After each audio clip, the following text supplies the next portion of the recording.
Hello everybody and welcome to the Minecraft Disney Q&A. This is the series in which you ask me all sorts of questions regarding Disney, whether it's about the parks, the histories, the movies, and I try to give you answers to the best of my abilities.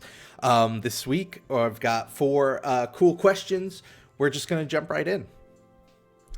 First question comes from RU73 Keep Choppin', who asks, Rob, I have a question for the Q&A. What's your favorite dish in Disney World? Mine's the potato soup. I don't see the P there, so it could be otato soup. I don't think otato soup's a thing. Favorite dish? I don't have... Disney and food is very interesting with me because, and I've spoken to this before, I don't find it to be that spectacular that it stands out to me. Like, I can think of dishes that I've had that are great, but nothing that I remember like that where I'd say, oh, this dish was fantastic. I think it's more about the whole experience that comes with eating at Disney. So, like, for me, I wouldn't say that I have a favorite dish, but I would say I love breakfast at Disney World. I love the feeling of waking up early. It's one of the few places in the world where I could wake up early and not feel, like, tired or just, like, bummed about having to get up early. Like, I'm excited to be up. I'm full of energy. I'm eating this meal that's nice and great. It's not like cereal before going to work or something. You're at a cool hotel because you're usually, like, I'm staying on property whenever I'm down there, so I'm at Disney and it's exciting and it just is great fuel to just get ready and go out there for the day. So, like, I don't have a meal that I necessarily turn to. There's no specific food that I need to have every time I'm down there, but just that, you know, that experience, that breakfast experience is my favorite part of eating at the parks. Next question is about some recent news, and it comes from Copycat705, who asks, what do you think about Disney having to send €1 million overseas to Disneyland Paris because the park is kind of failing right now? Do you think Disney will be able to fix all of this with a major renovation, or dare I say it, will they have to sell the 4,800 acres they own there? So just to clear up a few things, they didn't send €1 million overseas, they sent €1 billion. Actually, it comes out to 1.3 billion in American dollars.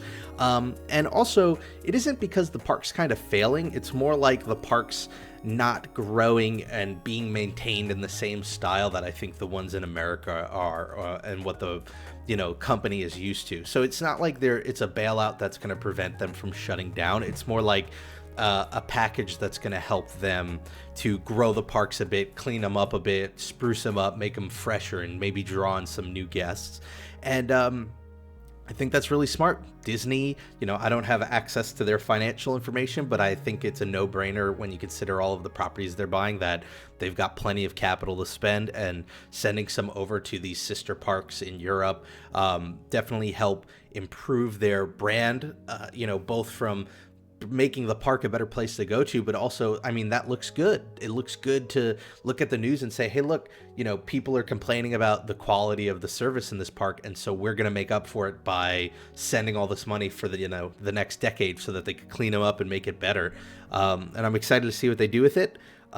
It'll be interesting. I mean, Disneyland Paris has such a rocky history to begin with. When Eisner was working on it back when it was Euro Disney, it was very financially unstable and there was a lot of trouble with it, so it's no surprise that even today it's sort of struggling a bit. And hopefully, like, this sort of cash injection that, you know, is only possible through the successes of things like Pixar films and, you know, soon Star Wars films and all the Marvel stuff, that it'll help. And will it ever get to the point where it's like totally self-sufficient and it's this thriving theme park that's reaching the height of its potential? That's another question. I don't know. That's part of the future that we're not sure about yet. I could tell you I'd love to go there one day, even if it wasn't getting this $1 billion cash package, just for things like, I think Tomorrowland over there is super, super interesting and super exciting. But that's a great question, and it's interesting to look at, you know, why they're doing it, what it means.